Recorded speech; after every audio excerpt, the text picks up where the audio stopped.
If you know a friend that's somewhere that a text message might be helpful to say we're about ready to start, send it. If there's people out in the hallways who need to come in, do it. We are about ready to begin.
All right, friends, let's find our seats. We are going to start.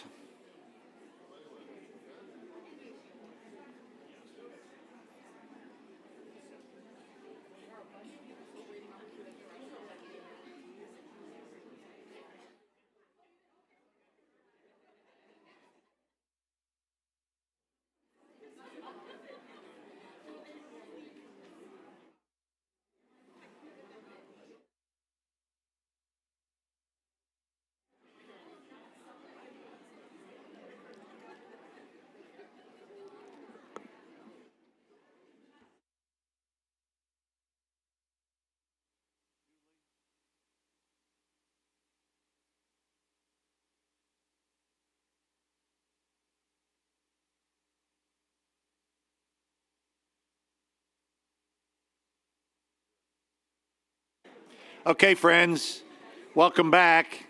Thank you for being faithful to the time. We're going to start, and we know there'll be people coming in, so let's keep our focus and be ready to go. Happy to call on Verge Fryer for our first monitoring report. Good evening, Verge. Good evening, Bishop. Gathered siblings in Christ. I am Verge Fryer. My pronouns are she, hers. I am an ordained elder, white, cisgendered woman, and a straight child of God. Everybody's a child of God, but those are my identifiers. I'm also the co-chair of the New England Conference Commission on the Status and Role of Women, and I stand here to share with you the first monitoring report. The goal of monitoring is to help the denomination, its members and leaders, to hold the most inclusive sessions possible, where every voice is respected, given an opportunity to be heard. Mentoring is meant to be a process where an observer notes the dynamics of the conference and reports back to the church. In that reporting, we celebrate where we are modeling beloved community. We take note of where and how improvements may be made, and we become more aware of our conduct toward one another. We have begun the process of monitoring, and we will be able to share more results throughout the rest of the conference. The monitoring ministry offers power and strength for the embodied joy of Jesus that comes when we create justice together. By telling the truth, about who is participating and who is not, about how we are participating, by recognizing the patterns of discrimination and oppression that continue to live within our community, within our systems, and yes, in fact, within our very own hearts.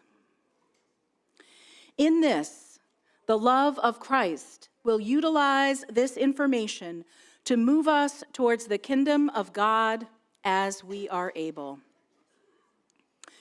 Friends, joy comes with the morning, with the dawning of God's justice, equity, diversity, and inclusion among us. May this be part of our witness to the world, that we are not afraid to engage in the difficult conversations, that we who hold privilege in our own bodies, in this world and in this space, seek the benefits that we receive with the full participation of all our members. May this be our witness to the world, that we are willing to set aside our own attachment to our way of seeing and thinking in order to fully welcome all who are among us and to notice who is missing. And that we may welcome all in our glorious humanity and divinity and diversity. We offer our intention to listen and follow those to whom the jungle is not a disorienting place, but rather a familiar place. Those who have already been in and with the struggle. Like those whom we honored this morning at our Juneteenth worship service this morning, may we celebrate those who already know the way. Thank you. Thank you very much, Faith.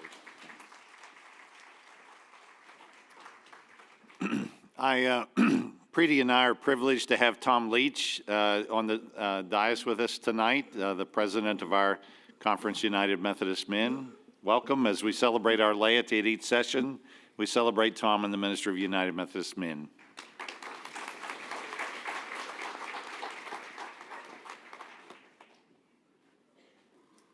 Jackie Brannon.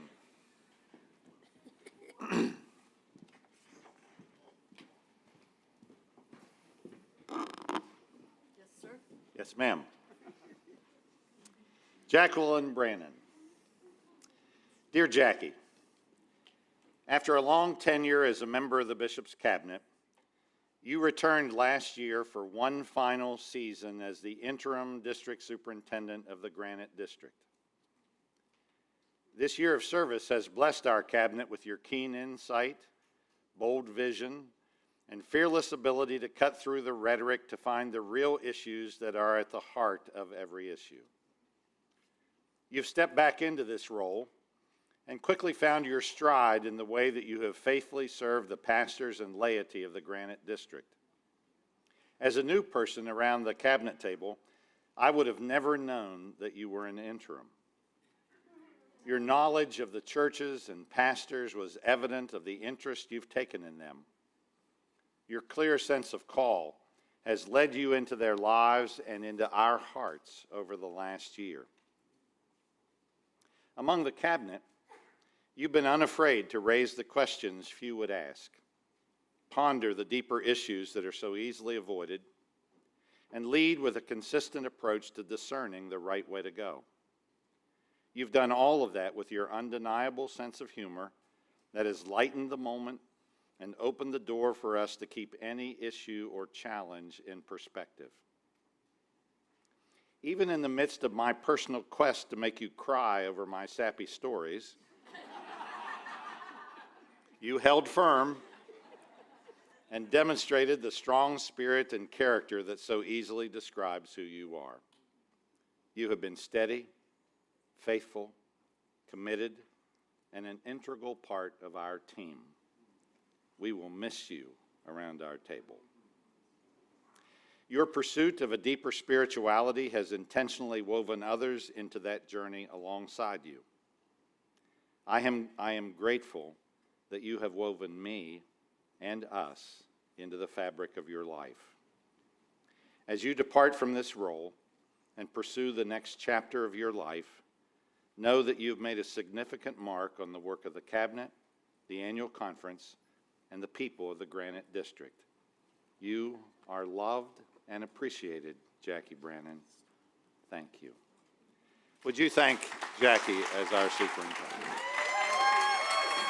Now I'm going to have to cry.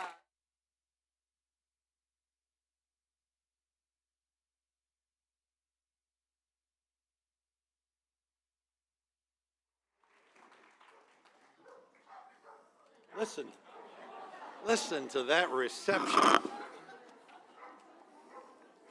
Everybody loves you, Jackie.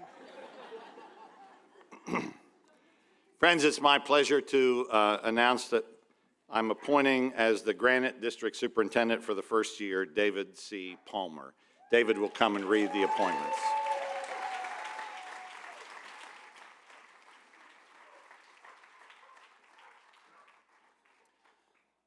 Before I begin, I want to take a moment to recognize our outgoing District Superintendent, Jackie Brannon. If you're part of the Granite District, if you would stand for a moment. We had a great district day on Sunday or Saturday and recognized the many leaders of our district, but one of the leaders we didn't recognize was Jackie Brannon. So I'd like her to come forward as we recognize her leadership. She stepped in for us for this past year. Let's give her our sign of approval.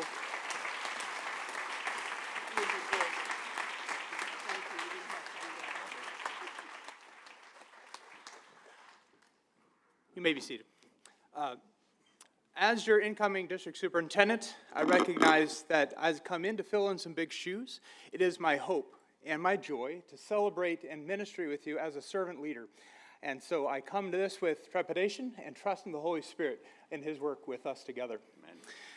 If you are a returning clergy person to the Granite District, I would invite you to come forward so we could recognize and welcome those who will be joining us in the next year. If you could come forward so we could welcome our new colleagues in ministry. All right. There we go. Wonderful.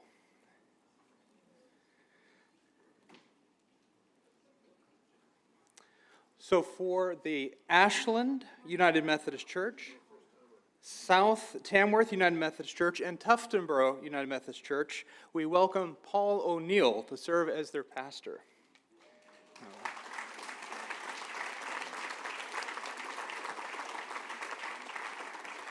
At the Durrell Memorial United Methodist Church in Bethlehem, New Hampshire, as well as Monroe United Methodist Church in New Hampshire and Whitefield, New Hampshire, Trinity Methodist Church, those areas are still to be supplied.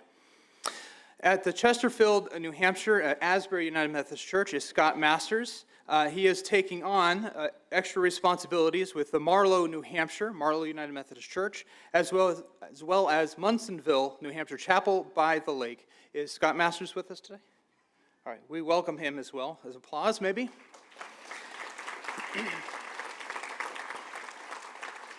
Also want to recognize an extended ministry of Carolyn Greenwood as she comes to be ministering with Claremont First United Methodist Church, Grantham United Methodist Church, as well as North Charleston United Methodist Church. She is here with us tonight. There you are. Good to see you. Welcome. Joining us in the Granite District is Shannon Keeney, and she is going to be joining to serve at the Derry St. Luke's United Methodist Church, as well as Pleasant Street in Salem. All right. Enjoying some dinner, I believe. The East Kingston United Methodist Church, Community UMC, as well as Enfield are to be supplied. I will mention that the Enfield United Methodist Church and Canaan had been joined this year to become the Mascoma United Methodist Church, and that is to be supplied. We are joyfully receiving Milka Gonzalez, who is going to be coming to serve at the Londonderry United Methodist Church, as well as First UMC Manchester. Hallelujah. We also recognize that Sungmin Yun is going to be extending his ministry to care not only for St. Paul's United Methodist Church in Manchester, but also Raymond UMC as well. So is he up here with us? but he is extending his ministry. Let's show our appreciation for his work.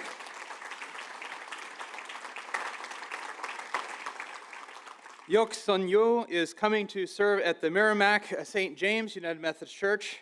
I'm hoping my pronunciation was somewhat close. Thank you for joining us.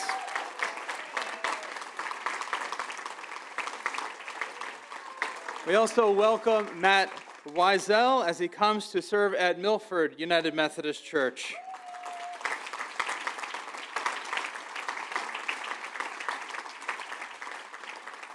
Kelly Turney continues to serve at the Main Street United Methodist Church in Nashua, but is taking on responsibilities of oversight for the Arlington Street United Methodist Church, also in Nashua. She is somewhere.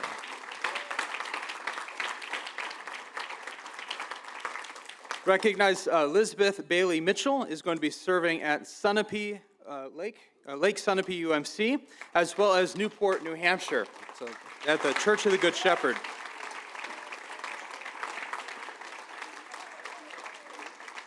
Jeffrey Hippo is going to be serving at the Peterborough UMC in Petersburg, New Hampshire. Petersboro, thank you.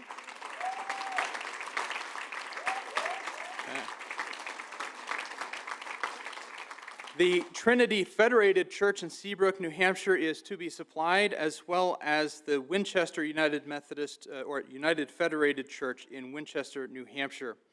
We also want to recognize some extension ministry. Sue Davidson is going to be working with the Preachers Aid Society of New England, and she is there at Wells, Maine. So we recognize her work.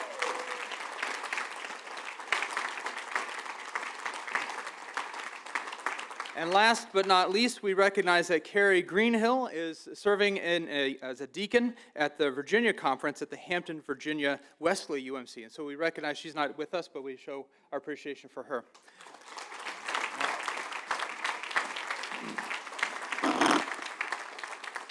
So, Granite District pastors, it is my privilege to fix your appointment for the next year. With that fixing of the appointment comes hopes and dreams for your ministry in the next year. A hope that the Spirit of the living God will be with you in the high moments and the low. A dream that there will be a word that you will speak, an action that you'll provide, something that will take place that will cause a light bulb to go off in someone's heart and soul. And we'll know in that moment that we've made or nurtured yet another disciple.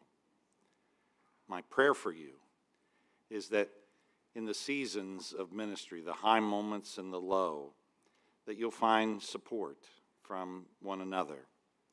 You'll experience grace in surprising ways, and you'll find a way to plow through and be faithful in the midst of it all. I'm pleased to appoint you, but I do not appoint you to a local church or to a charge. I appoint you to a region, to a community. And I pray that you'll use your building as a mission outpost for the kind of work and ministry that's so desperately needed in our United Methodist Church. It is my joy to fix your appointment and to appoint you to the community where you'll be serving in the next year. Welcome. Will you welcome the pastors of the Granite District?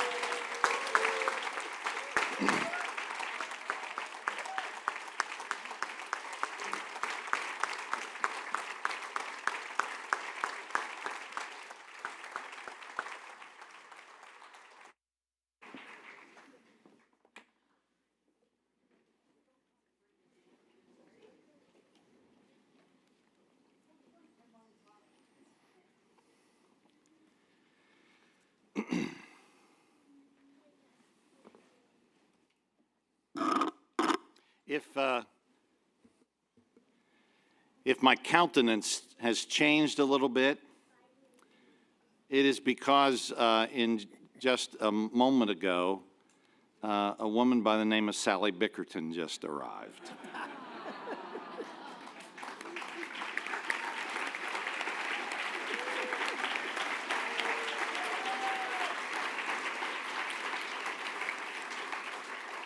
as well as the Director of Connectional Ministries from the New York Annual Conference, Doris Dalton.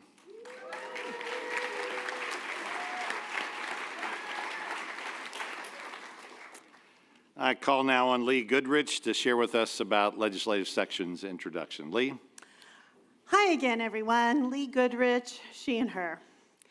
So next year, at our 2026 annual conference, it is the intention of the Sessions Committee to begin the use of something called legislative sections, which is a different process than we've used in the past, but it facilitates the adoption of resolutions by the annual conference, meaning by you. So legislative sections are used at General Conference to expedite the processing of thousands of pieces of legislation that are received worldwide at each General Conference. Any of our delegates or alternate delegates to General Conference can describe to you the legislative sections process, as can our friends from the New York Annual Conference and possibly even other conferences. So if you have that kind of experience, would you just raise your hand, just so that people know that they can talk to you about this? Thank you. So our annual conference legislative sections are going to be on a much smaller scale, obviously, than General Conference. We anticipate that there will be 3 sections. The sections will meet on the evening of the first day of annual conference. Each member of the annual conference will be assigned to a section. Equal number of lay and clergy will be assigned to each section. Each section will engage legislation in a particular area. As an example, there might be a section for administration, a section for social justice, a section for mission, maybe.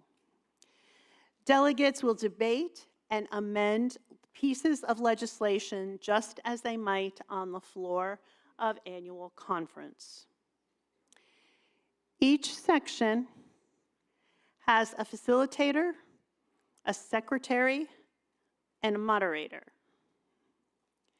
The facilitator reviews the critical, controversial issues within each section and tries to time things so that those items are given enough debate and enough time to process. The facilitator sets the agenda for their particular section. The agenda can be changed by a simple majority vote within the legislative section. Each piece of legislation that receives 90% or better concurrence will be placed on a consent calendar. Any piece of legislation that does not receive 90% or better concurrence or 90% non-concurrence will be debated on the floor of annual conference. Also, a simple majority vote on the conference floor will pull any item from a consent calendar. The general rules of the New England Annual Conference will apply in the section. Resolutions can be amended or changed. Amendments are given to the legislative section secretary before the section votes. The moderator provides a count of people present for each vote and checks the credentials for the section delegates. All resolutions, with the exception of the budget, that achieve a section vote of 90% or more for concurrence or non-concurrence constitute the consent calendar. Abstentions are deducted from the total number of votes when calculating percentages. The facilitator counts the votes, but the secretary records all of the votes. Next slide. The facilitator of each legislative section presents the work of the section on the floor of the annual conference at the assigned time the next day. Secretaries and monitors will be present in case there are any questions, problems, or inquiries. The facilitator advocates for the decision of the section. All facilitators must be on stage during the times designated for the legislative section reports on the conference agenda. Once the section's reporting is complete, the facilitator may choose to be excused from the stage. All resolutions that achieve, again, a section vote of 90% or better for concurrence or non-concurrence, with the sole exception of the conference budget, will constitute the consent calendar. The facilitators will move that consent calendar from their section and so that it will be affirmed by the conference. Then the bishop will allow for any members who would like to remove an item from the calendar for debate to present a motion to have that item removed. A majority vote will be sufficient to remove any item. I think I said that before. Once the consent calendar, as amended by the conference, has been approved, all other items will be presented in turn by the section facilitator for debate and approval. Any items that do not qualify for the consent calendar will be presented by the facilitator, who will report on the work of the legislative section.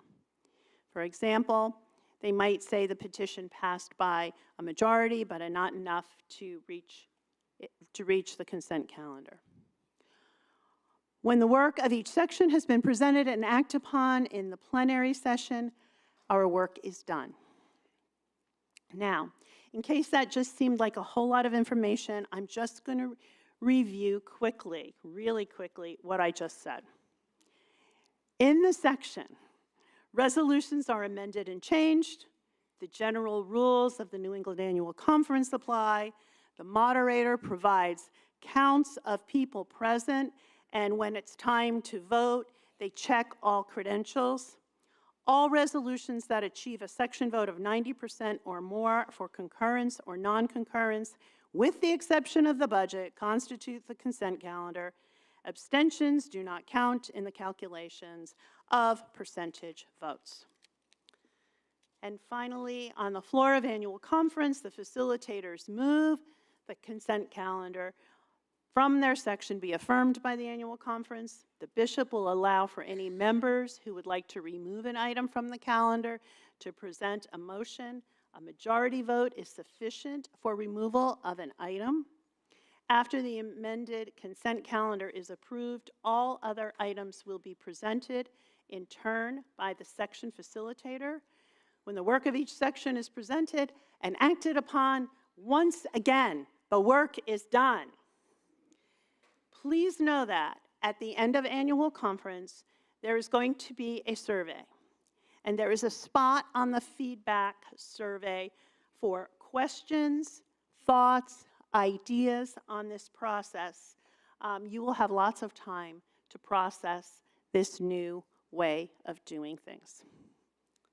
Thank you so much. Thank you, Lee. Thank you very much, Lee, for that clarity. Thank you, Lee. We're going to now move to report on elder justice. Who's making that report? Hope? There she comes. Oh, and there's Ann. Welcome. Thank you.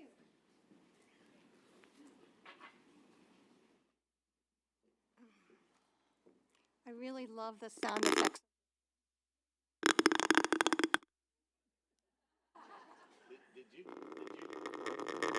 Did you just say that you love that sound? All day long. I think we should pray for Ann immediately.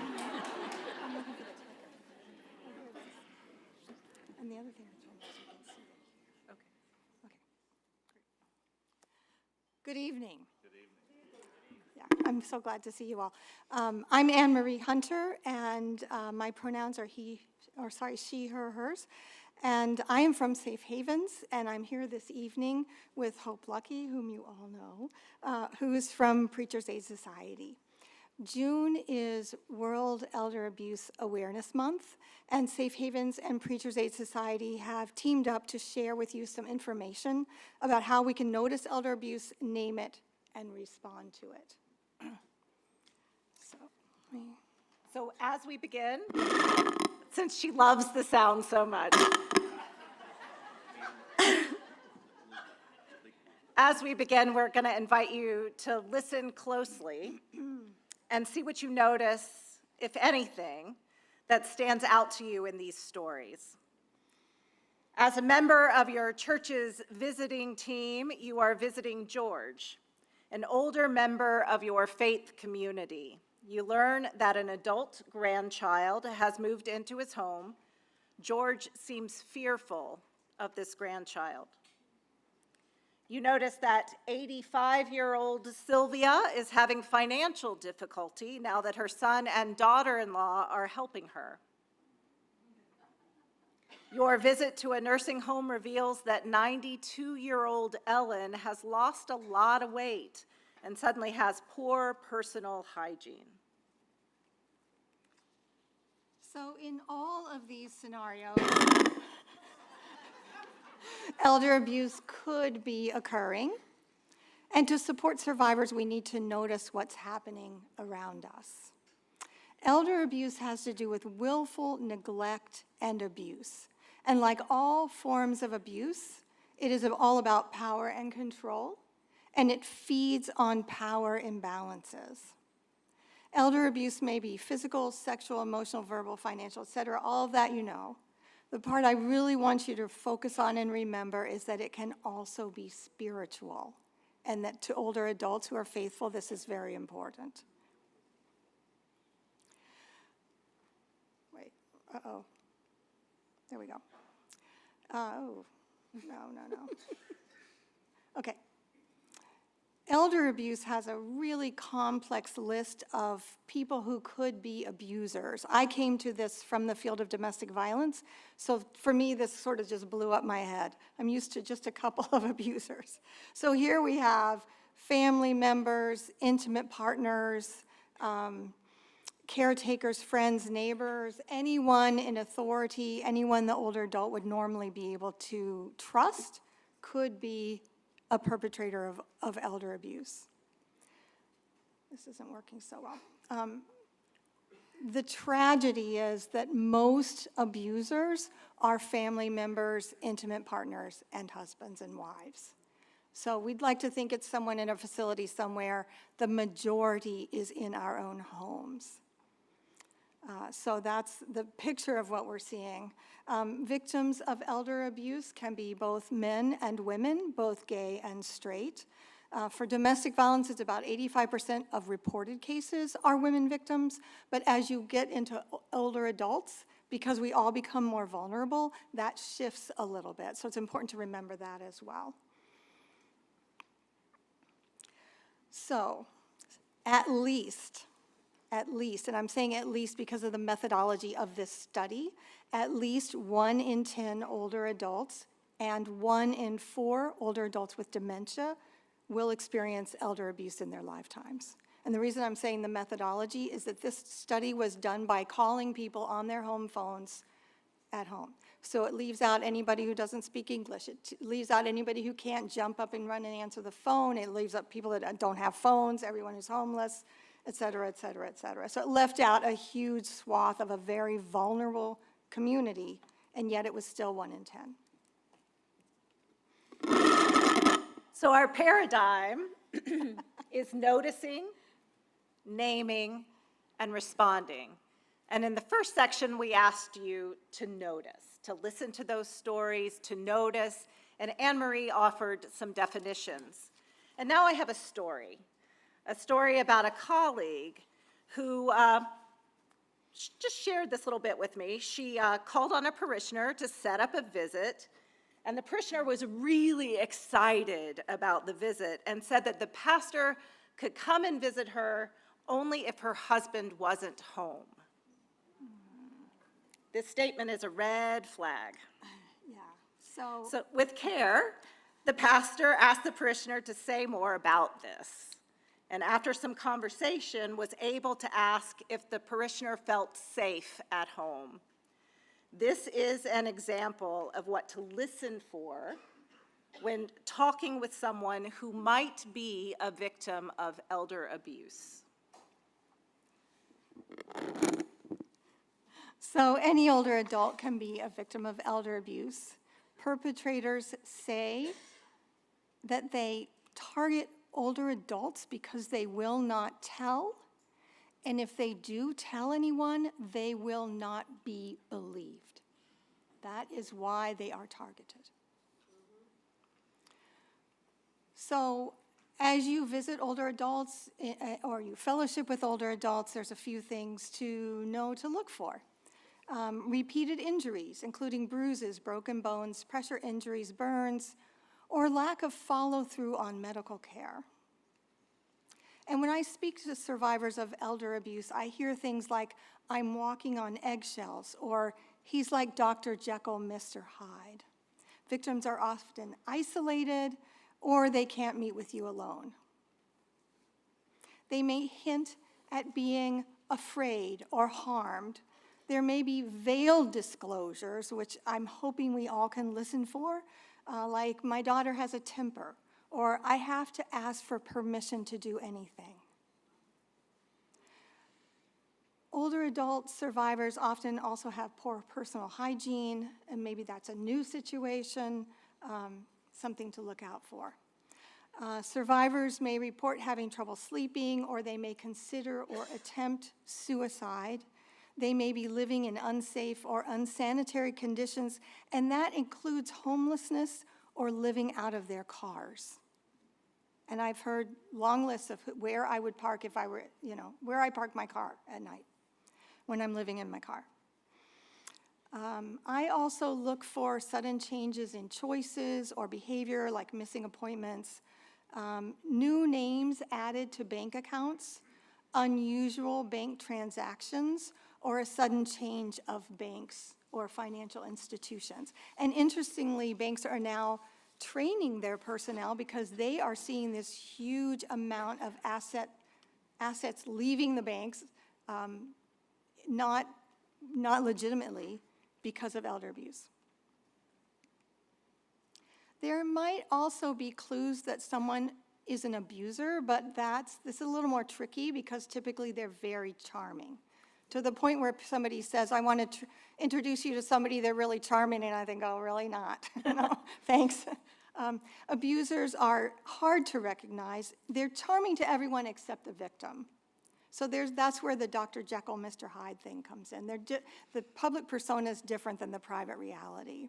So when I hear things like, when I hear someone describe an older adult as clumsy or stupid or difficult, it makes my antenna go up. Oftentimes, abusers try to convince the rest of us that the older person is incompetent or crazy in order to control their activities or their finances or to seize power of attorney. Abusers may also threaten suicide or homicide. They stalk and harass their victims. They sabotage the victims' attempts to attend services, appointments, or make their own decisions. And here's the real tragedy. Most older adults do not report the abuse that they are experiencing. Only 1 in 25 cases ever comes to light, which means that older adults are experiencing this abuse with no help and no hope. And it also means that perpetrators are continuing to perpetrate and never held accountable. So on both those fronts, it's a terrible situation. Yeah. So we've asked you to notice. We've asked you to start to name some of those red flags. And now we are asking you to respond. So one of my favorite response stories comes out of Alabama. An 86-year-old woman living independently in her own home, and her grandchildren sort of took her captive, locked her in the tool shed in the backyard, and made her home, I'm sorry to traumatize you all, made her home into a meth lab. That's very bleak and traumatizing. She was rescued, and the way she was rescued was that someone from her church noticed that she had missed a couple weeks of Sunday school and said, there's no way she would miss 2 weeks without telling me something must be terribly wrong, and called for a well visit. So we are that network. That is the network. That is a church in action right there. That is the network that is the antidote. It's one of the, being isolated is a risk factor. So being in a network is an anti-risk factor, and that is the network in action right there. Yay, Sunday school. The fact is, who we are as faith communities can already be a good first action step. Looking out for each other. Isolation is both a symptom and a weapon of abuse. Faith communities can be the opposite. For many of us, our faith communities are a powerful support and social network. If we know what to look out for, then we can be more effective in keeping each other safe. We can all start noticing and start hearing each other and naming what we see. We can also get the word out. There's so many ways to do this. We can use our newsletters, bulletins, pulpits, prophetic public voice to get the word out about elder abuse and where to find resources and help in the community.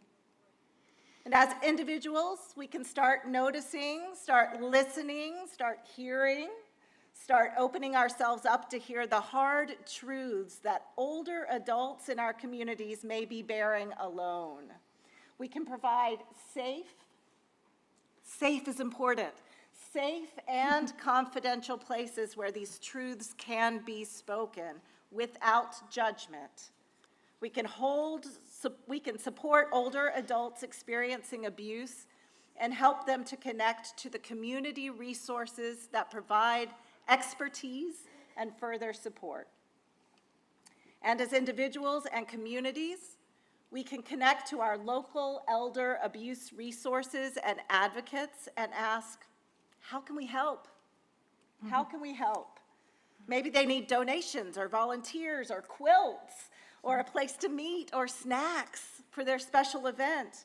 There are so many ways that faith communities can help to support these vital community resources. We can do this for each other because remember, we're not alone.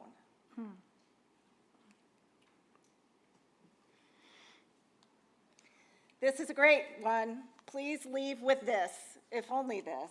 Don't talk organizing, do organizing. Don't talk collaboration, do collaboration. We can do this.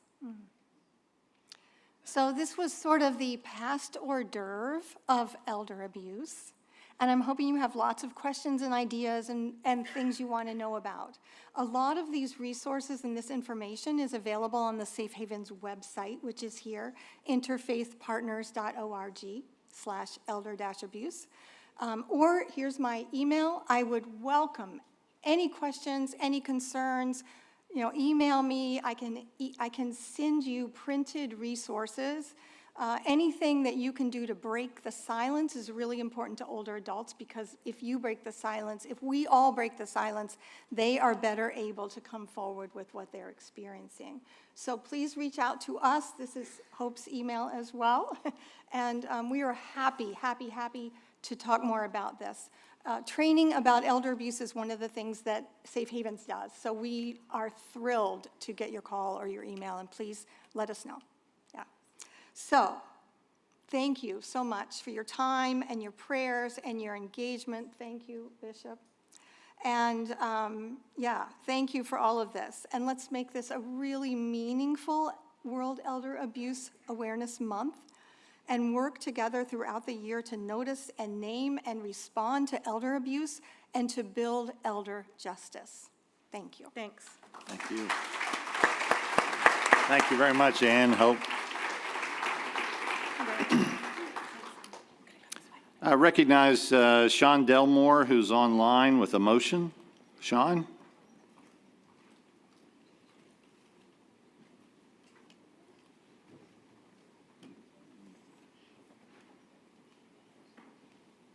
Yes, can you hear me? Sure can. Hi. Hello. I am Sean Delmore from Faith United Methodist Church in South Burlington, Vermont. I move that the Sessions Committee, in consultation with the Rules Committee and a parliamentarian, develop a circle, in parentheses discussion, a circle discussion process for the 2026 annual conference session to discuss whether legislative committees are a good fit for the New England Annual Conference, given our context and history. All right, that's a motion that's appropriately before us. Is there a second? So the motion is that the Sessions Committee, I just lost it. Can we put that back up? The Sessions Committee, in consultation with the Rules Committee and a parliamentarian, develop a circle discussion process for the 2026 annual conference session to discuss whether legislative committees are a good fit for the New England Annual Conference, given our context and history. It's a motion that's properly before us. Who would like to speak to it?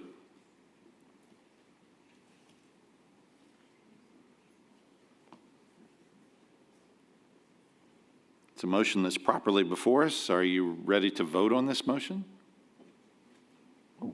Don't I get to speak to it? Sure thing, Sean. Fabulous. Thank you, Bishop. As we know, friends, having a hybrid session has been a powerful way to ensure that our rural congregations, our smaller congregations, without the funds to send people to annual conference, can remain part of our body and actively engaged in the decisions that affect all of our churches. We know every time tech is involved, there are hiccups. We also know that the legacy of mergers, which, friends, I am from Boston, but have sometimes felt like hostile takeovers by the old Southern New England Conference, are rifts that still really impact us. Having a circle process discussion before instituting major changes has been a powerful and effective tool in order to build trust and transparency. Having attended many general conferences, I can tell you that even folks who are passionate about Robert's Rules of Order can end up feeling frustrated, left out, and stymied by legislative committees. I think this body believes in ensuring full participation and access. So before instituting a major change, I think it's critical that we talk through this, that we discern the will of the body, and that we proactively and preemptively work out any hiccups that might otherwise harden and calcify rifts that already exist. Thank you. Thank you. Are you ready to vote on this, friends? If you take your device and press load ballot, when that ballot appears, please vote now.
close the balloting and wait for the results.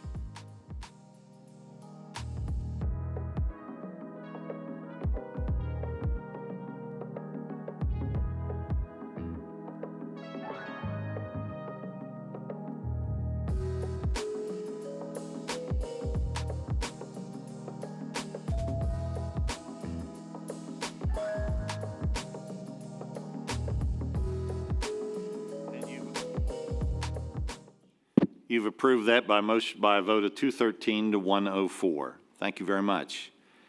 Galen Shad has a motion to make. Galen?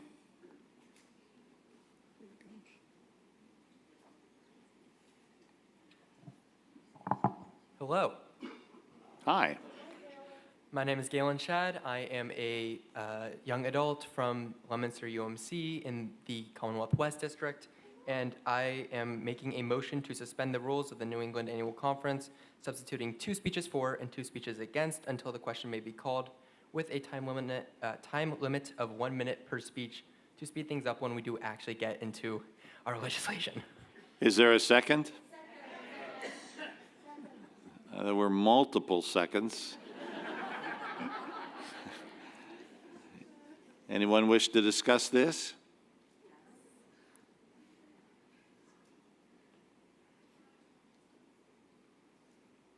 I'm not seeing anything in the queue.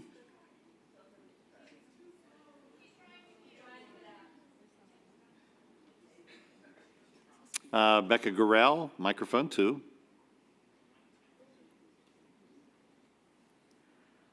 Good evening, Good annual evening. conference. This is our first day of annual conference. Everybody take a deep breath. I believe firmly it is too soon to limit the number of people speaking to motions we haven't even started yet. Trust us.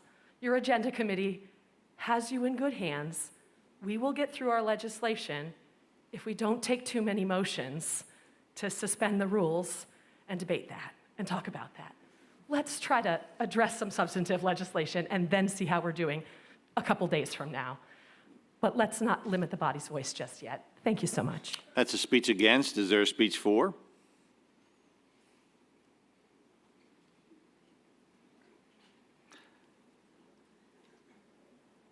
I see Angela Rotherham. I think this is a speech against. Microphone 4. Thank you, Bishop. We just heard a wonderful, Angela Rotherham, Clergy, she, her, hers. We just heard a wonderful presentation that invited white people to stand up and speak on behalf of the marginalized. And I am sitting at a table with some colleagues for whom English is a second or third language, and they need at least the 3 minutes to be able to process and communicate their ideas. And so this is, I guess, I think I picked the wrong thing. I guess this is a speech against, because I think we need to be able to give all our folks the time to be able to share their ideas. Thank you. Thank you. That's 2 speeches against and none for yet. Anyone want to speak for this? Galen, would you like to speak to it? I'll just let the body decide. All right. You ready to vote? All right. When the ballot appears, after you press load ballot, you may vote on this motion to suspend the rules. This takes a 2/3 vote in order to approve. You may vote now. Bless you.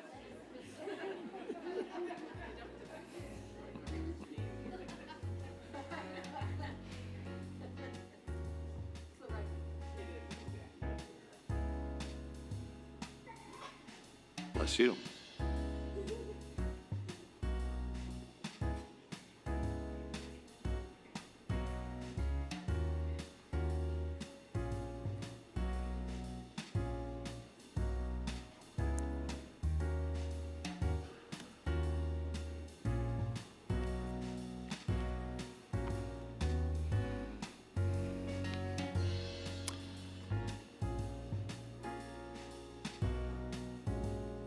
Close the balloting and wait for the results.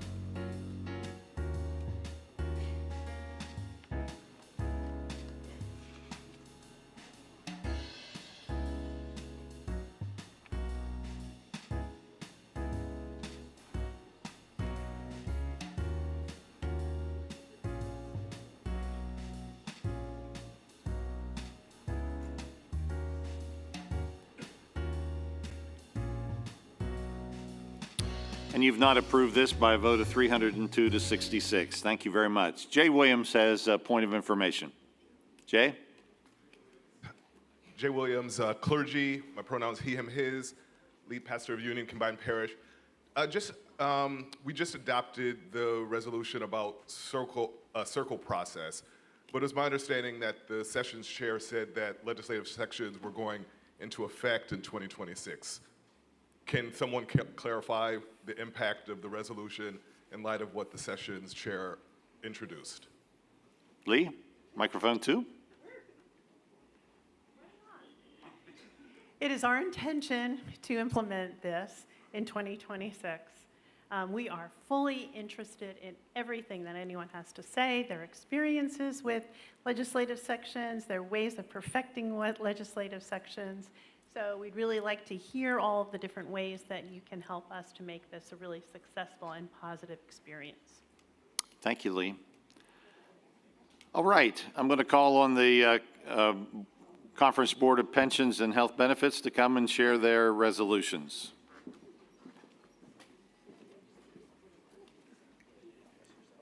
Hi, my name is Stephen Shadd. I'm the co-chair of the Conference Board of Pension and Health Benefits. Hi, Stephen. And my name is Ted Marcy, he, him, his. I am a lay delegate of the Williston Federated Church in Williston, Vermont, Green Mountain District, and a member of Stephen's Conference Board of Pensions and Healthcare Benefits. I bring forward to the body Resolution 25219 entitled Retiree Health Benefit Contribution, which is on page 253 of your pre-conference Addendum 1. This, in brief summary, this resolution proposes a change in the retiree health care benefits from our current group Medicare Advantage plan to a service called Via Benefits through WestPath that would match retirees and their spouses to the best individual plan on the Medicare marketplace. Bishop, may I speak to this resolution? Of course you will. All right, the resolution and the conference webpage on Via Benefits provide the details of the proposed change. And I hope that those of you who are particularly interested in this were able to view our May webinar or attended the information session yesterday afternoon. In my comments up here, I want to explain why the Board of Pensions is proposing this change. There are two reasons for the board to recommend this resolution. First, to secure the financial stability of retiree health care benefits going forward. And second, to greatly improve the choice and flexibility of health care coverage for retirees and their spouses. In the fall of 2024, the board learned that we were facing a 78% increase in the premiums in 2025 for our United Healthcare Retiree Group Medicare Advantage plan. We were presented with, frankly, 3 unpalatable ways to try to reduce the cost increase of the UHC group plan.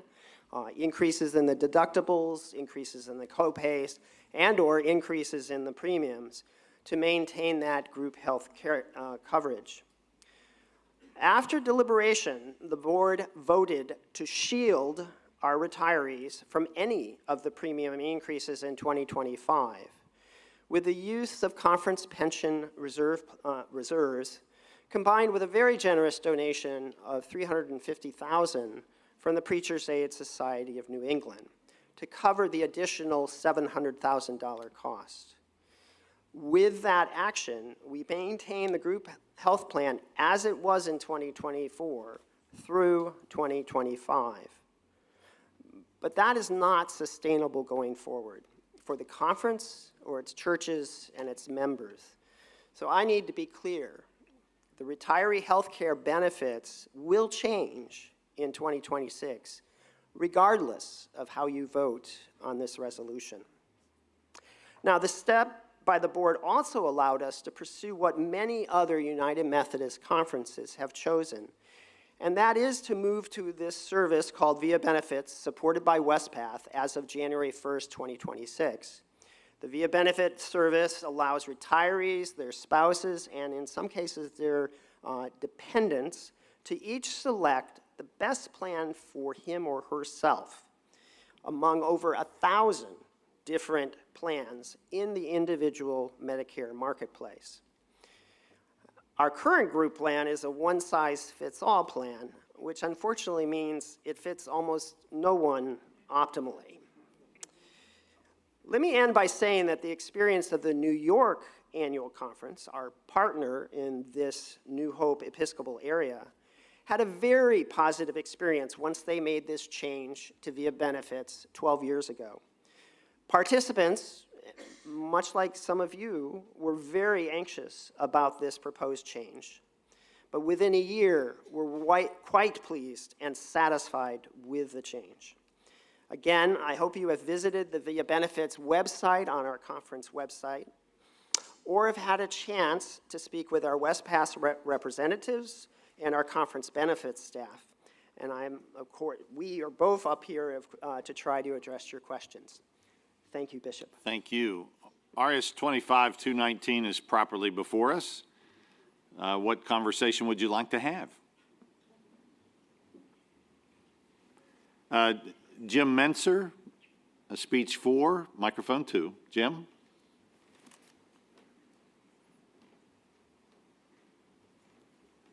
Bishop, good evening. Good evening. Jim Menser, in retirement, serving Evergreen United Methodist Church out on Long Island off the coast of Portland. My pronouns are he, him. Many of you know me as the retired president of the United Methodist Foundation.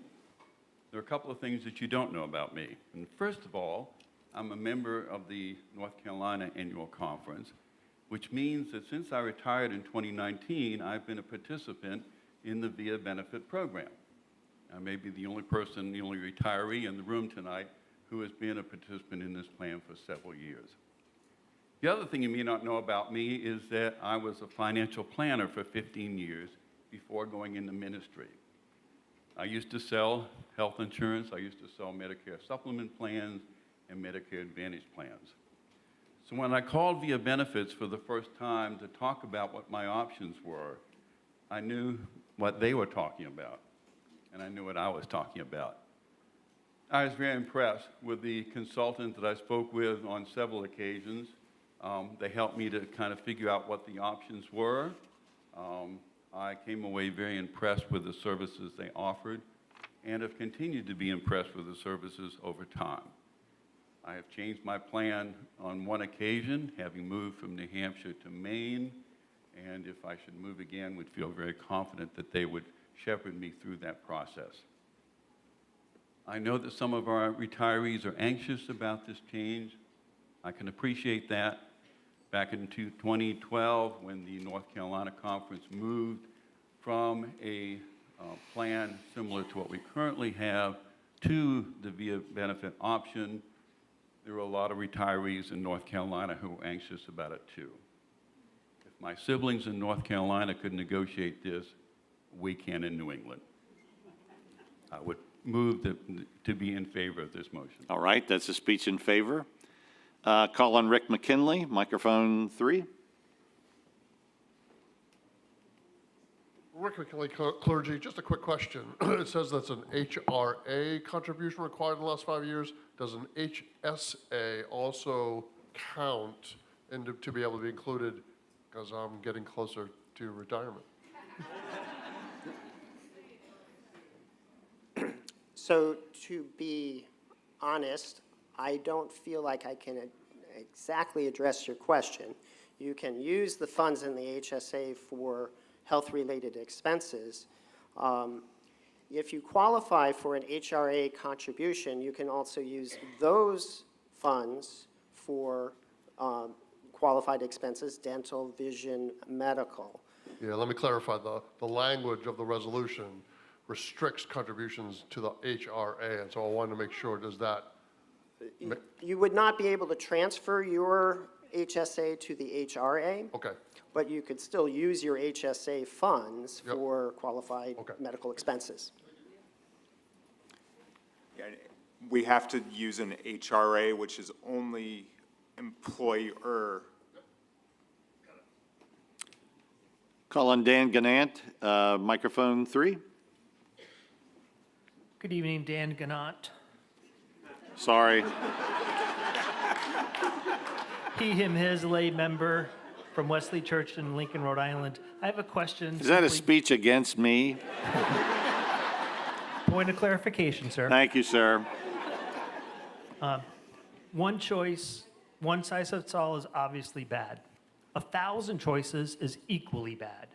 I'm questioning what level of support does VIA Benefits provide for someone who cannot figure out 1,000 different options, because people in that age group may not always understand between choices.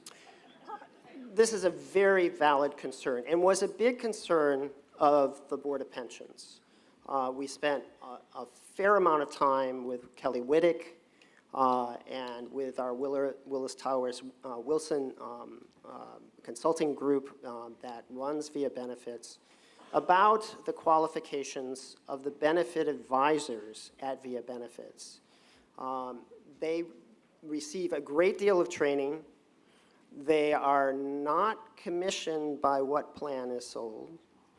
They are given unlimited amount of time to work with each participant and understand that choice presents complexity and potential confusion, and work to mitigate that.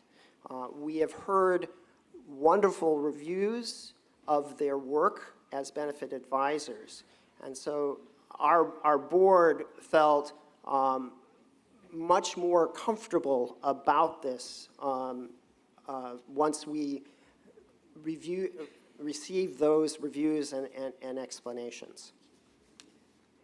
I've had one speech for and none against. Are there others that would like to speak?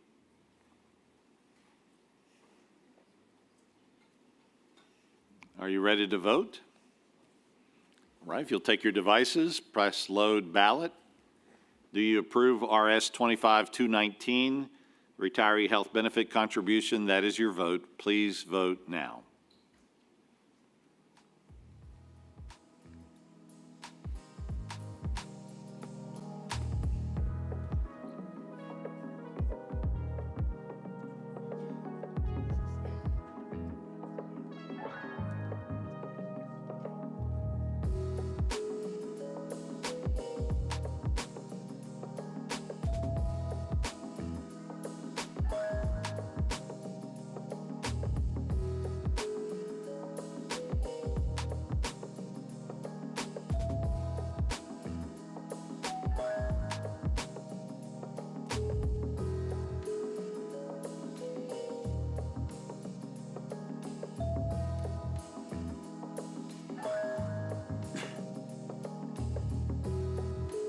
Close the balloting and wait for the results.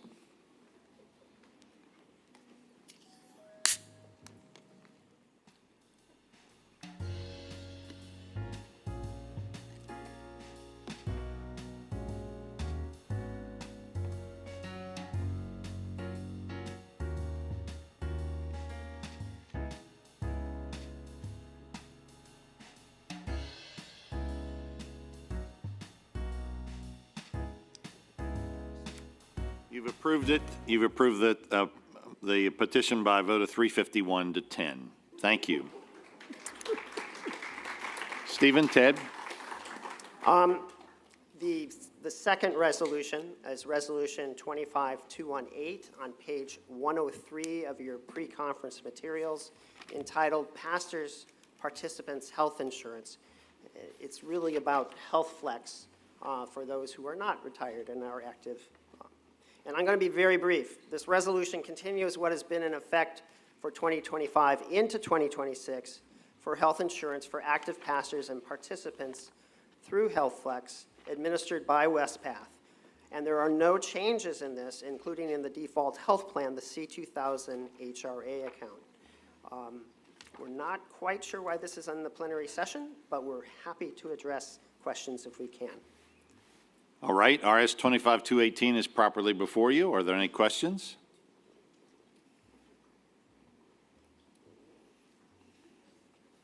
You ready to vote? It is 103 of the pre-conference materials. All right, if you take your device, press load ballot, and when the ballot appears, please vote then.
All right, we'll close the balloting and wait for the results.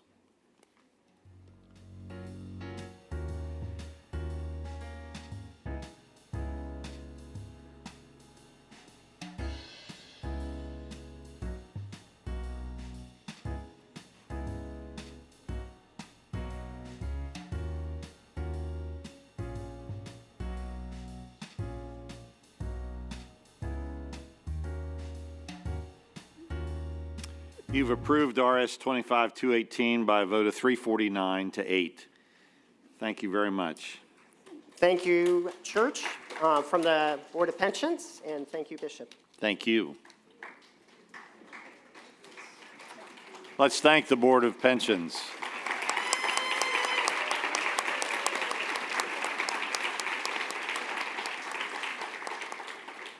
We have a question online from J.J. Warren.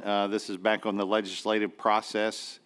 J.J. asks, will the body have the ability to vote on the change to our legislative process? Lee? Good afternoon, Bishop. Hi, J.J. If it's all right, could I ask my question with further clarification? Sure. Okay, thank you so much. Nice to hear your voice, by the way. Thank you. Nice to hear yours as well. Good afternoon, conference. I am J.J. Warren, clergy, he, him, queer from the Commonwealth East District. I am a provisional elder appointed to school for a Doctor of Theology at the University of Vienna in Austria. So I typically have the longest commute and am grateful for the online option. And I am also ministering to Church of the Young Prophets, a virtual LGBTQIA+ led new church start in New England. My question is, we heard the intention from the Sessions Committee to change our legislative processes, and we moved also to create a circle process to discern the appropriateness of such a change for our context. And so my question is whether we as the body will vote on this change to legislative committees, and if so, if we will vote, when would that vote take place? Would it be presented as a change to the conference rules next year? Or have we somehow already, perhaps even unknowingly, approved such a change? And so fundamentally, my question is whether the plan for legislative sessions needs to be voted on and added to the conference rules before it can be implemented. Thank you, Bishop. I think I have an answer to that, but I'm going to let Lee start first. Okay. All right, I'll start, and then you can correct me when I'm wrong. Okay. Okay? I say when I'm wrong. I may be wrong, too. I've been wrong several times today, especially with name pronunciation. But you haven't mispronounced my name, which I'm really grateful for. Yeah, Lee Goodrich, she, her, hers, Sudbury UMC. So yes, JJ, you will be voting on this, and you will vote on it in 2026. And no, you have not inadvertently voted on anything or approved anything that you don't want. That has not happened. The purpose of the presentation this evening was just simply to make you aware of an alternate process that we're considering in the Sessions Committee. And I hope that it was clear and helpful. Thanks, Lee. That was my answer, too. I think that move would require a change in our conference rules, and I would assume that if that's a proposal for next year, that would be presented at the outset of the 2026 conference and would have to be approved as a rule change. All right, thank you. While the Commission on Equitable Compensation is coming forward, I would like to call on my lay leader, Dan G.,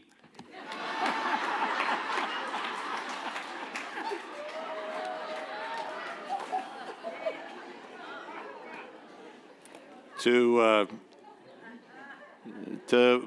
make a special point of personal privilege. Dan? Thank you, Tim.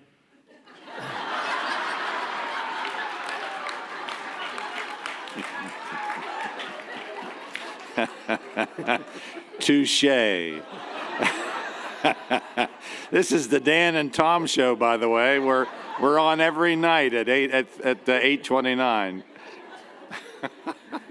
Dan Gannott, lay member, Wesley United Methodist Church, Lincoln, Rhode Island. Thank you, Bishop, for the privilege. For those that were present at Laity Session, which was phenomenal, by the way, a gift was given out, as is the tradition of the Laity Session. This year it was one of these either blue or red little plastic, whatever, material bracelets. And it has the inscription, "Hope with Joy." And on the other side, the verse that contains that, Romans 15:13. You may have noticed the bishop is wearing one. Other people on screen may have noticed them. The only way to get one is if you were either at Laity Session or if you happen to find a member of the laity that has an extra, because there were 2 or 3 or 4 given out to every member present. So if you would like one, we want you to have one. But you have to go on an Easter egg hunt and ask any lady member you see, do you have a bracelet? And we will gladly give you one. If there's anyone who has a little Easter egg kind of bag like this, they may have more than 1 or 2. So be on the lookout for those bags as well. Thank you all. Thank you. What laity in the room have more than one bracelet? There's a bunch over here. So just be watching and go for it. Go for it. Rodney and Charlotte, welcome. I am Rodney Dobbs, clergy, pastor of the Northside United Methodist Church. Move your mic up. Clergy member at Northside United Methodist Church in Brewster, Massachusetts, and I'm co-chair of Equitable Compensation Committee. Good evening. I'm Charlotte Pridgeon Randolph, retired clergy, co-chair of the Equitable Compensation Committee. And first of all, I'd like to thank you all for your prayers for Laverne. He is doing well. Thank you so much. All right. Good, good, good, good. RS 25202, removal of Appendix B.2 from policies and procedures. We have recommended to remove that because in 2012, we did a resolution titled Toward a Lead and Asbestos-Safe Future, and that was adopted by our conference, and it included the policies that we now have in 2024 as of in Appendix B.2. So given that information, we are recommending that you remove B 25202. Did I make myself clear? That motion is properly before us. The RS 25202 is before us, and that's a recommendation to remove that from Appendix B.2 from policies and procedures. That's found on page page 89 of your pre-conference workbook. Any questions or comments? Michael Goudreau. Michael will need to raise his hand in the Zoom in order for us to find him because his name is not listed correctly. All right. Michael, are you there? Please ask him to raise his hand in the Zoom. Raise your hand in the Zoom, Michael.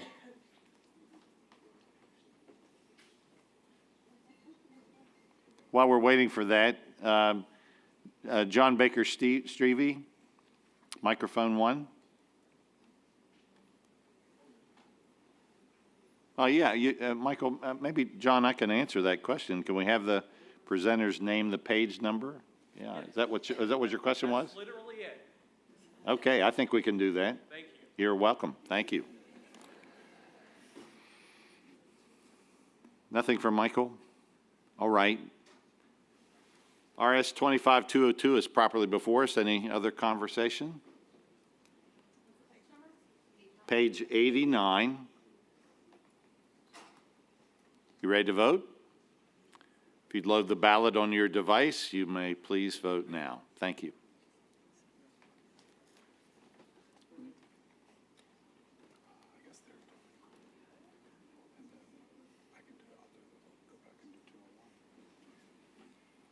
Where's the music?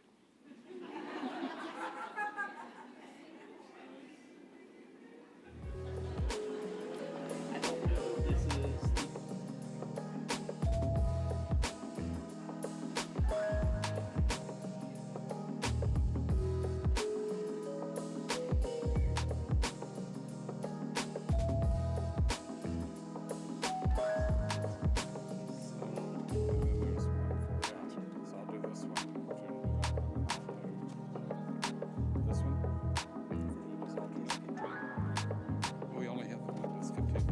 The rest we voted to continue.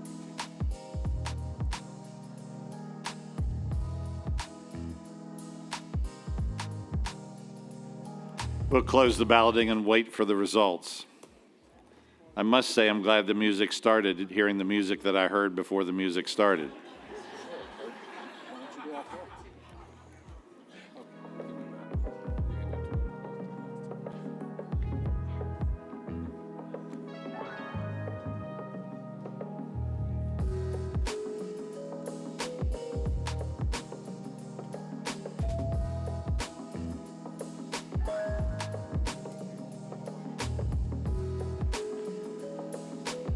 All right, you've approved it by a vote of 349 to 8. Thank you very much.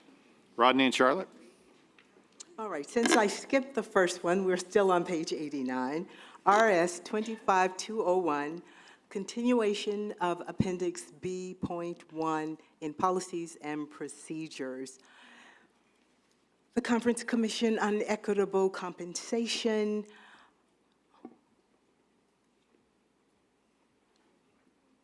invites you to continue this resolution titled Parsonage Guidelines as it was adopted in the New England Annual Conference.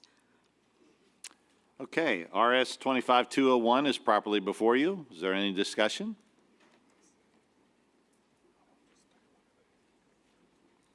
Ready to vote? Take your device, press load ballot, and please vote now.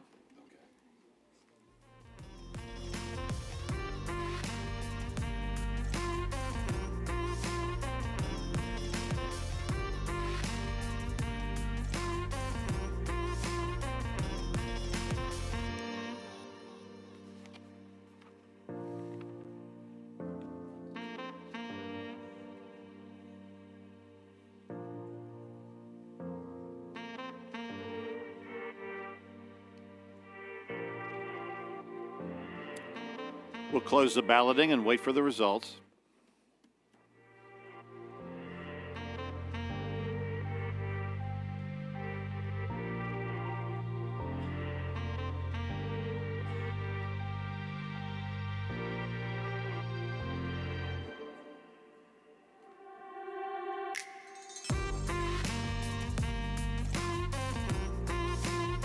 And you've approved it with a vote of 339 to 3.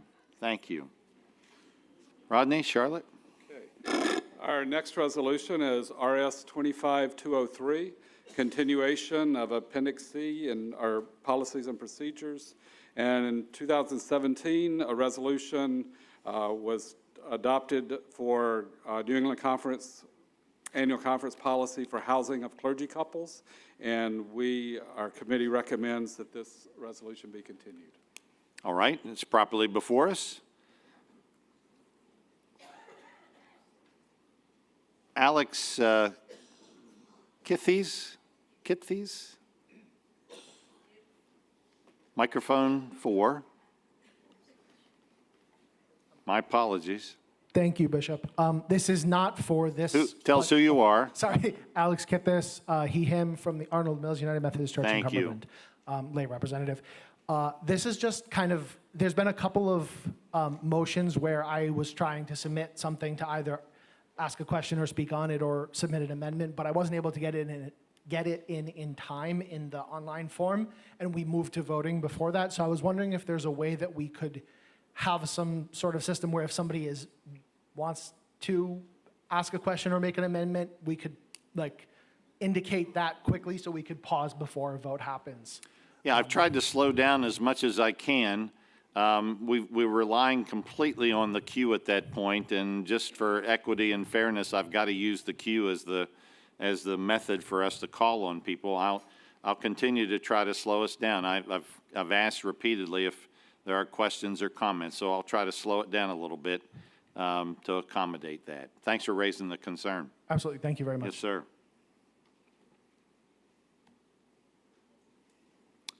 So RS 25203 is properly before us. If you'll load the ballot, please vote now.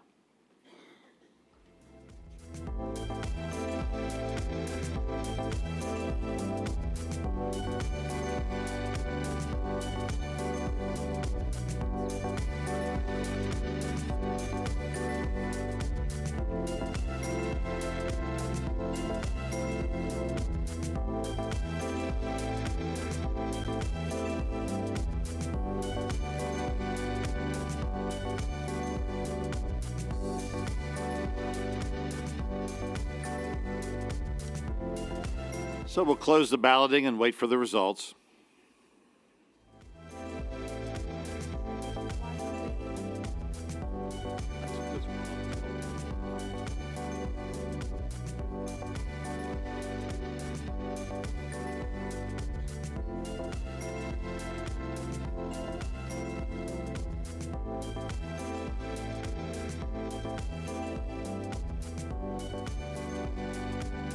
And you've approved that with a vote of 349 to 9. Thank you. And let's thank our Commission on Equitable Compensation. Oh, you got one more. You got one more. Hold on. Hold your applause. So we have one more. It's RS 25205 on page 90, on the next page. And this is, in 2014, the conference passed a resolution titled Policies and Procedures of Arrearage Policy, and our committee recommends that this be continued as well. All right, that's RS 25205? Yes. Yes, properly before us, page 90. Anyone want to speak to it? Questions?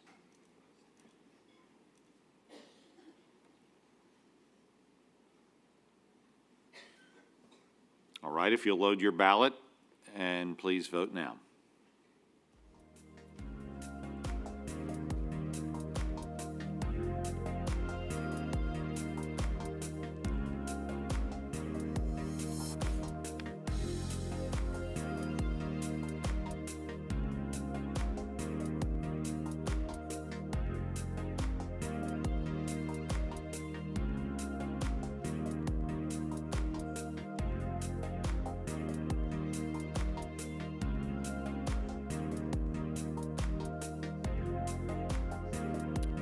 We'll close the balloting and wait for the results.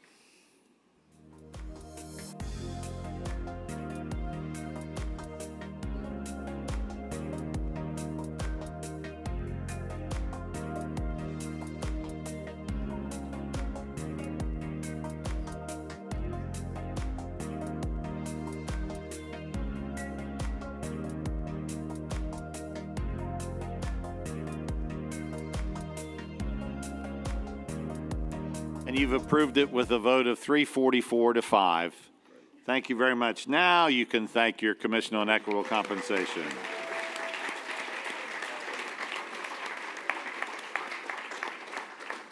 Preeti has an announcement, I think, for the people online. Just a reminder that if you are joining, just a reminder for folks who are remote, if you're joining remotely and participating in the session, meaning you have a voice, please make sure you join via Zoom. The YouTube would allow you to watch the proceedings And the Get Recognized would allow you to get recognized, but unless you are on Zoom, we would not be able to call upon you to speak for or against or make amendments. So request to please double check and make sure you join via Zoom. Thank you. Thank you. We'll call upon the chair of our Board of Church and Society. Welcome, Kim. Good evening. I'm Kim Horning-Marcy. I use the pronouns she, her, hers. I am a retired elder attending Williston Federated Church in the Green Mountain District. As co-chair of Board of Church and Society, I invite you to turn to RS 25-204, removal of Appendix F from Policies and Procedures found on page 89 and 90 of the pre-conference material. While you're looking for that, I would love for those who participated in the Nicaragua Covenant or who know people who had a meaningful experience with those ministries to raise your hand. Look at this beautiful sea of impacted folks. And of course, you had wonderful impact in Nicaragua as well. Unfortunately, due to the current situation in Nicaragua, the Covenant has had to end its ministry a couple of years ago. All assets were given to Nicaragua nonprofits or churches, and money was dispersed to Nicaraguan missions, honoring the Nicaraguan Covenant. Therefore, I move RS 204, which officially ends this covenant as required by the discipline, but remind you that we are simply doing what the covenant has already had to do. Thank you very much. RS 25204 at the bottom of page 89 is before you. Anyone want to speak to it?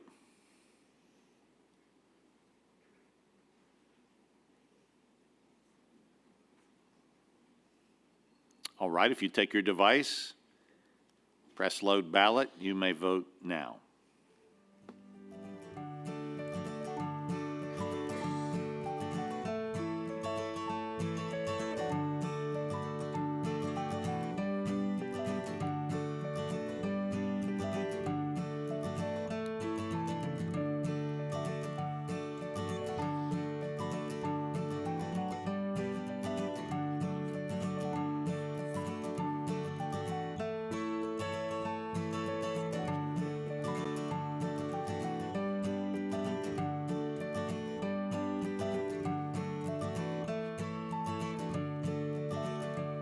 All right, we'll close the balloting and wait for the results.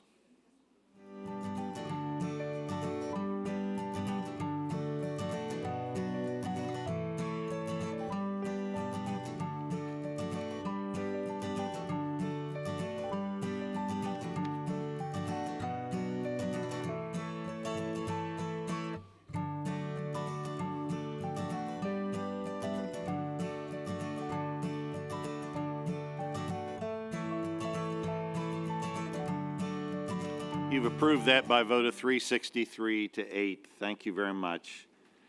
Thanks to all those who worked so hard on the Nicaragua Covenant, and thanks to our Board of Church and Society. Sean Delmore has a motion. Sean?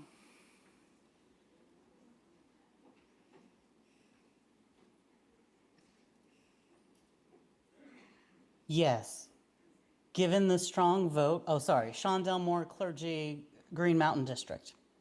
Given the strong vote for a circle process discussion, and given basic New England frugality that calls for careful planning and not wasting time, I move that we charge the Sessions Committee, in conjunction with the Rules Committee and a parliamentarian, with delaying planning for legislative committees at annual conference until after the annual conference has fully discussed and offered a recommendation as to whether legislative committees are a good contextual fit for our conference. All right, that's a Specifically, motion. I'm not done. Sorry. Specifically, this means that we would have a circle process discussion at the 2026 annual conference session, and the sessions committee, if the annual conference recommends it, could propose legislative committees for the 2027 annual conference. All right, that's a motion that's in order. Is there a second? There is a second. Sean, would you like to speak to it? Yes, I think my earlier intent was clear. In New England, it does not make any sense if we plan and presume we're going to have legislative committees before hearing whether or not it's a good fit. Let's do the good work of discussing it, of troubleshooting, of making a recommendation before we actually plan it. Let's not waste anyone's time. Thank you. That motion's properly before you. Would anyone like to speak for or against that motion?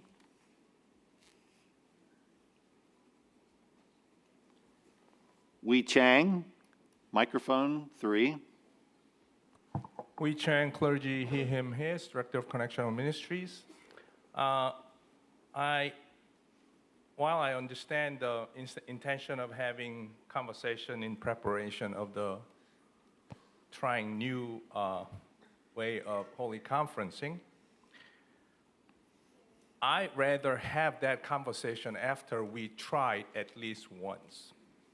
Because how we can get actual feedback on the practices that we never even tried. We will be debating or discussing on assumptions that how the legislative committee is going to work or experience going to be, while vast majority of our delegates to the annual conference have not had an opportunity to experience it. I think it is time for us to try some new things, and we have an opportunity to learn from it, make better of it, and if not work, then we can always come back to what worked before. But I feel like it's premature to actually spend conference time on matters that most of the people who have not experienced as a participant of new practices. That's a speech against. Call on Beth Knowlton, microphone 1, a speech 4.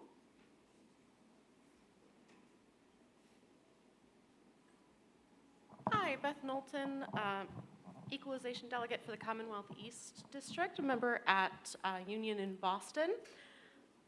I have participated in legislative sections as a member of the Michigan Annual Conference, and that happened to be a year where they were trying to make changes and the rules did not pass. Because enabling legislative sections would require us to change the rules, if it did not pass, then we would have planned them and spent the money on space and paperwork and everything for naught. And I think that that's Sean's intent. Thank you. Thank you. I've had one speech for and one speech against. Are there others that would like to speak?